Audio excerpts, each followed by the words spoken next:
in a 2009 Ford Fusion like this one, here's how you replace your air filter.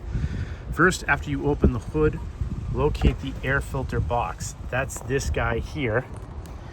And then around the perimeter of it, you'll see snaps. Undo those snaps.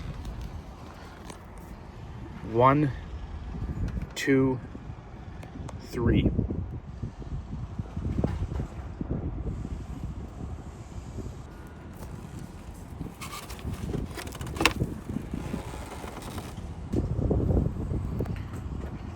This whole unit will then peel up.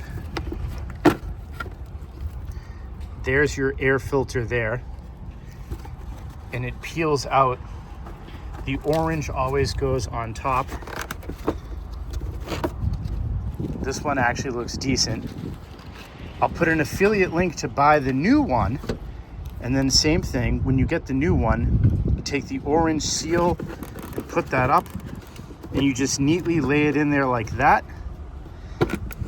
So you can see I didn't even have to disconnect this. And then this goes back on the way it came off, and you redo the 3 snaps, and that's it.